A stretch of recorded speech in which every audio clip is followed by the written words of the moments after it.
Welcome. Anyhow, back to the 4.0 Jeep motor. The crank is in. It still needs to be tightened to spec. The valves in this, the only ones I've done lapped and ported is cylinder 1 valves here. The rest of these need to come out. We're going to do some valve lapping.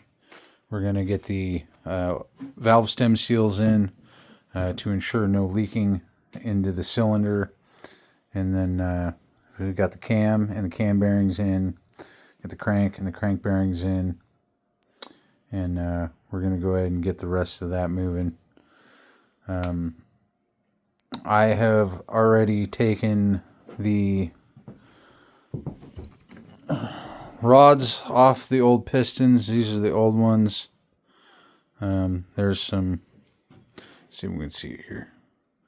There's some scoring on the side of those. These are original pistons, 300,000 miles. And, that's what they look like. The bearings that came out of this, let's see if I can find one of these here. These are the bearings that came out of this motor. Let's see if we can clean it off. Take a look at it here. Those are the bearings that came out of here. And they're relatively clean.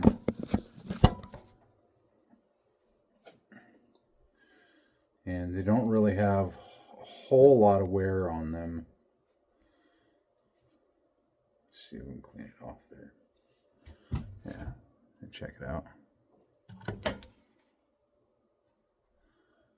Not too worn at all. It's really not that bad. This motor may have been rebuilt already, but looking at the parts that are in it, I don't believe so. Let's see if we can find. It might have been rebuilt already. See if we can read these numbers on here.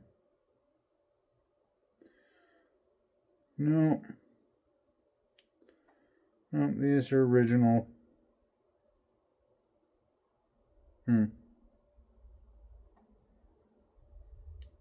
Interesting. Anyhow, it's not too bad. I've got a majority of the junk cleaned out of here. I do not have, looks like I got some junk back there. I'll blow that out later. I do not have an engine cleaner or a giant parts washer, so we're doing all right.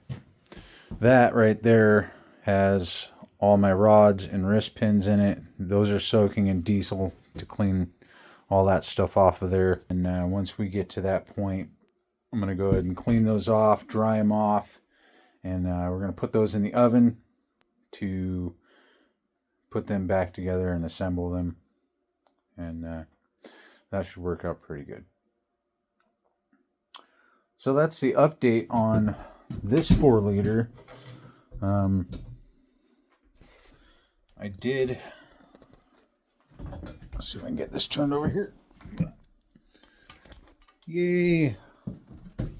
All right.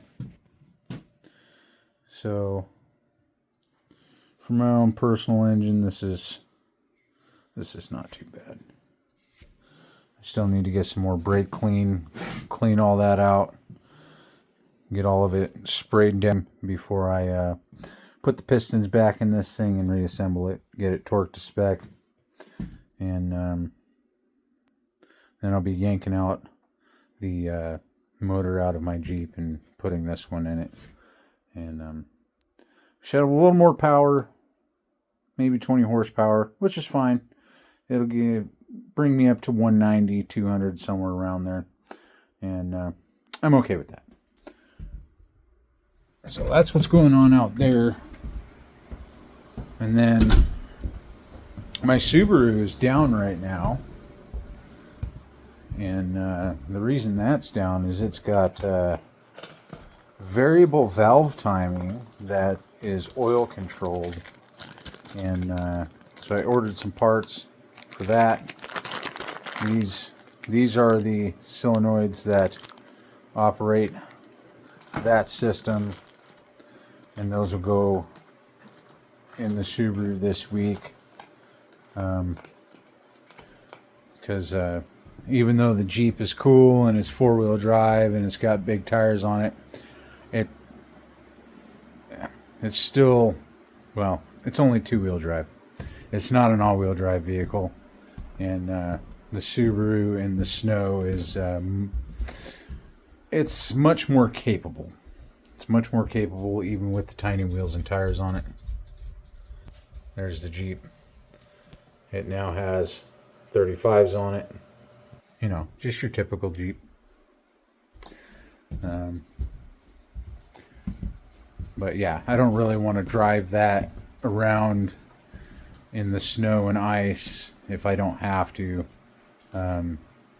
Having lockers front and back does not make it friendly to drive in four-wheel drive on the streets. Great for off-road, not good for street driving. The Subaru or the Outback is much more capable of doing that. It has an all-wheel drive system, and a pretty good one at that. So anyway, those are the updates for now. I got a few other things going on, so we'll show you guys that when we get to it.